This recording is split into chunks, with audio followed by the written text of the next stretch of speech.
저때 기준으로 현재 약 25% 수익권입니다.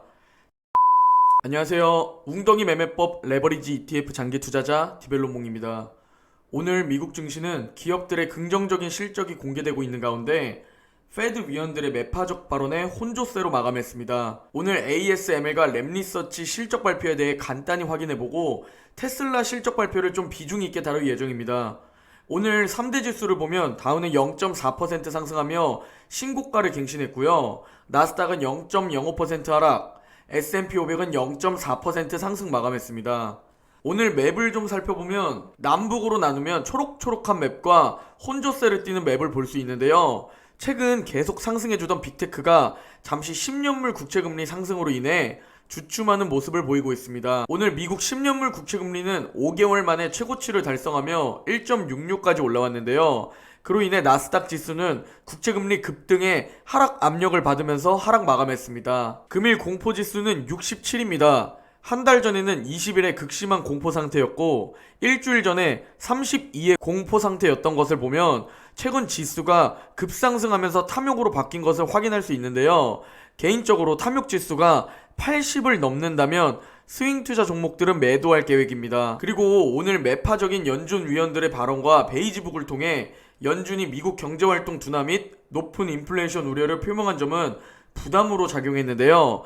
연준은 베이지북을 통해 경제가 완만한 성장을 이어가고 있지만 공급망 중단, 노동력 부족, 코로나 델타 바이러스 등의 불확실성으로 성장 속도가 느려지고 있다고 지적했습니다. 퀄스 연준 이사는 경제 전망 연설에서 공급망 정상화에는 예상보다 더 많은 시간이 필요하고 높은 인플레이션은 예상보다 더 강한 모습이라며 높은 인플레이션이 장기간 지속되면서 조치가 필요하며 내년에도 둔화되지 않을 경우 연준은 정책을 사용해 조치를 취할 것이라고 밝혔습니다. 그리고 오늘 새로운 인플레이션 해지 수단이라는 평가가 나오고 있는 비트코인 가격이 사상 최고치를 기록했습니다. 고점 대비 반토막 났었던 비트코인은 반년 만에 전고점 탈환에 성공했습니다. 저는 항상 말씀드리지만 지금 저 차트만 봐도 절대 지금은 따라 들어가는 것을 추천드리지 않습니다.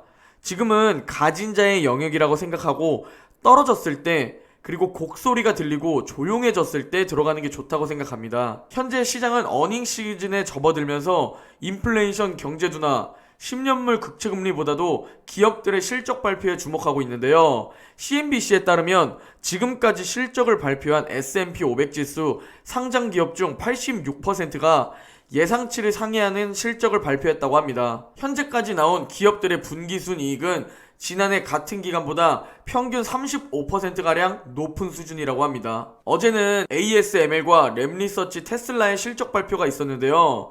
먼저 ASML 먼저 살펴보면 주당 순이익은 어닝 비트를 했지만 아쉽게 매출 부문에서 예상치를 하회하면서 장중 마이너스 4% 이상 하락했습니다. 개인적으로는 절대 나쁜 수치라고 생각하진 않습니다. 그리고 ASML은 4분기 매출 총이익률 52%를 예상했고 CEO의 말에도 앞으로의 실적에 대한 자신감이 보이는 듯합니다. 다만 최근 ASML의 주가가 많이 하락했는데요. 장기 투자적인 관점에서는 전혀 문제가 없고 오히려 기회라고 생각합니다.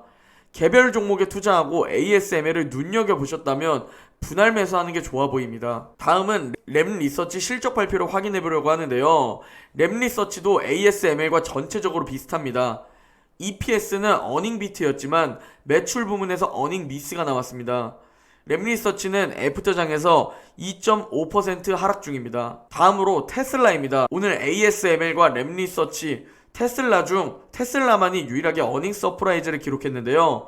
개인적으로 최근 시장이 인플레이션, 경제 둔화 우려의 악재들을 실적 기대감으로 무시하고 있다고 판단이 되는데 테슬라가 그 실적 기대감을 채워주었고 너무 잘 나왔다고 생각됩니다. 매출은 예측치를 상회한 어닝 비트를 기록했습니다. 그리고 EPS 또한 어닝 비트를 기록했습니다. 특히 자동차 총이익이 30%가 눈에 띕니다. 매출은 전년 동기 대비 57% 증가했고요. 자세히 알아보면 테슬라는 공급망 부족에도 불구하고 3분기 기록적인 인도량으로 매출과 이익을 달성했는데요. 차량 생산은 작년 대비 64% 증가했고 인도량은 작년 대비 73% 증가했습니다.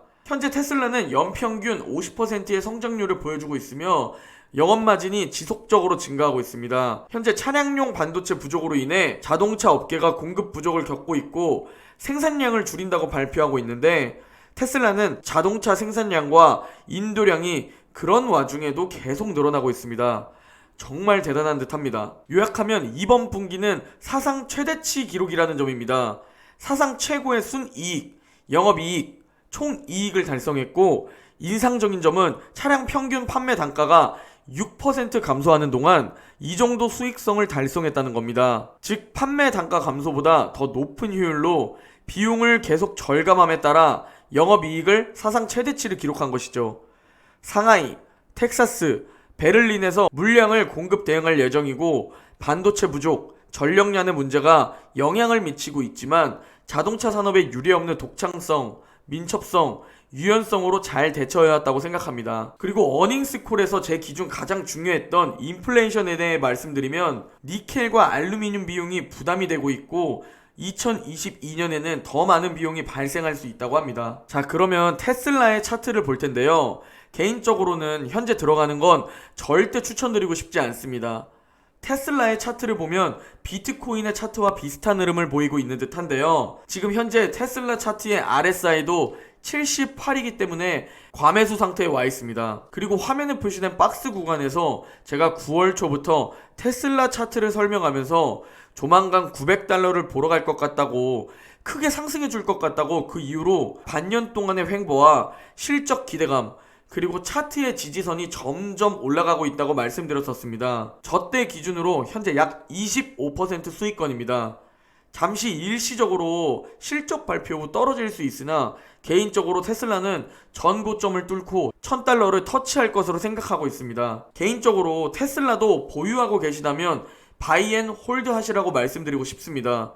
변동성이 레버리지 종목만큼 큰 테슬라이지만 멘탈 유지 잘하시고 내년에 좋은 결과 있으시길 바라봅니다. 그리고 제가 투자하고 있는 QLD에 대해 다시 곧 매수 타이밍이 올 듯해서 차트를 올리는데요. 나스닥 200 레버리지 QLD 차트를 보면 최근 61선 위로 올라갔다가 어제 조금 저항받는 그림이 보였습니다.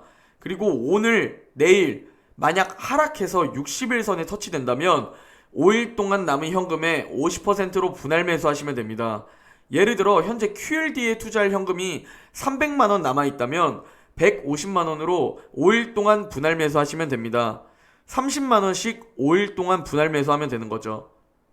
그리고 S&P 500 200 레버리지 SSO는 현재 주가가 많이 올라서 아직 매수 타이밍까지 거리가 꽤 있어서 설명드리지 않으려고 합니다. 만약 SSO도 내려온다면 내일 영상에서 차트로 설명드리겠습니다. 저는 2030년 10배 이상의 수익을 위해 바이 앤 홀드를 하고 있습니다.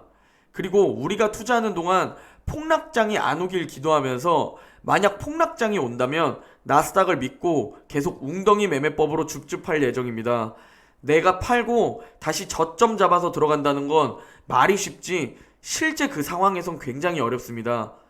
반등이 나올 때에는 그 당시엔 데드캣 바운스처럼 느껴집니다. 더 떨어질 것 같아서 매수 버튼을 누르지 못하는 거죠. 예측이 안 되기 때문에 우리는 대응하는 수밖에 없습니다. 만약 QLD에 2차 매수 타이밍이 온다면 웅줍 준비하시길 바랍니다. 우리 모두 오를 땐 즐기고 웅덩이에서 줍줍하는 투자자가 되기를 바라면서 오늘 영상은 여기까지 하겠습니다. 모두 즐거운 하루 보내시고 내일 영상에서 뵙겠습니다.